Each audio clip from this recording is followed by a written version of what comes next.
అందరికీ నమస్తే అండి. నేనైతే మా చెట్టు ఉసిరికాయలండి, దేశీ ఉసిరికాయలతో అవి పచ్చిగా ఉన్నప్పుడు ఎండబెట్టేసి గింజలు తీసేస్తానండి. తీసేసి ఇలా ఎండబెట్టి ఉంచుకుంటాను. ఇది ఉసిరికి పప్పు అంటాము. నేను తల రుద్దుకోవటానికి ఇదే వాడతానండి. అయితే రాత్రికి ఈ పప్పు నానబెడతాను. ఇలాగా పప్పు, మెంతులు కొద్దిగా వేస్తాను. అలాగే అలోవెరా అండి. ఈ మందార పువ్వులు ఎండిపోయి ఉంటాయి కదా, ఎండిపోయినవి మా చెట్టు పువ్వులండి. ఎండలో పెట్టుకుని ఉంచుకుంటాను. ఇవి కూడా వేస్తాను. ఇది వేడి నీళ్ళతో నానబెడతానండి. రాత్రికి నానబెట్టేసి ఉంచుకుంటాను. తెల్లవారితే నూరేసుకుంటానండి. తెల్లవారితే అలోవెరా, ఈ పువ్వుల రేఖలు, పచ్చి పువ్వులైనా పర్వాలేదు వేసేసి ఇలా నూరుకుంటానండి. ఇది నేచురల్ షాంపూ అండి. జుట్టు నల్లబడుతుంది, కురులు దృఢంగా ఉంటాయి, జుట్టు ఒత్తుగా పెరుగుతుంది. ఇది ఆరోగ్యకరమైన ఆర్గానిక్ షాంపూ అండి. ఇది మిక్సీలో వేసుకోవచ్చు, సన్ని మీదైనా నూరుకోవచ్చు అండి. ఇది ఐరన్ కళాయిలో, ఇనప కళాయి, చిన్న కళాయి ఉంటుంది కదా, అందులో రాత్రి నానబెట్టి తీసాను. ఇదిగోండి ఇలా ఉంది.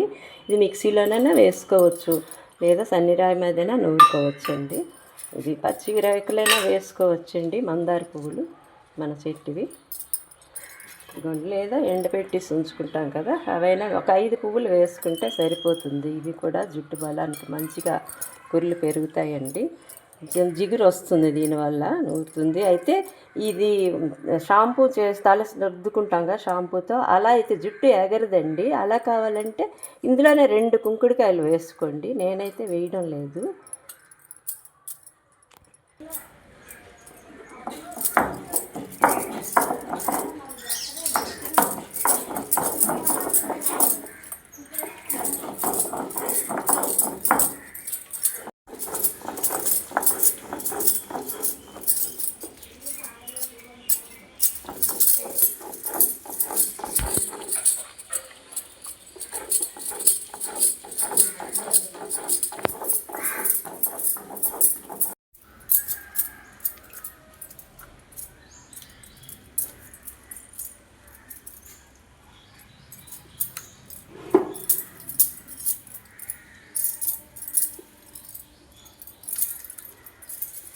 ఇదిగోండి నూరేసి తీసుకొచ్చాను. ఇప్పుడు మిక్సీలోనైనా వేసుకోవచ్చు. ఇదైతే తలకి పట్టించాలండి. పొద్దున్నే పట్టించేసి కొద్దిగా ఆరాక మళ్ళీ షాంపూ పెట్టకూడదు. అలాగే మంచినీళ్ళతో కడిగేయటమే తల.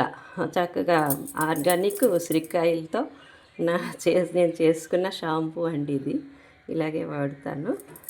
విటమిన్ సి ఉంటుంది కదా, ఉసిరికాయలు అంటే విటమిన్ సి సమృద్ధిగా ఉంటుంది. చక్కగా జుట్టు పెరుగుదలకి బాగుంటుందండి. జుట్టు కుర్ల ఆరోగ్యానికి చాలా మంచిది. మందార మంచిదే, అలోవెరా మంచిది, మెంతులు చలవ చేస్తాయి. ఇదండి నేను చేసుకున్న షాంపూ.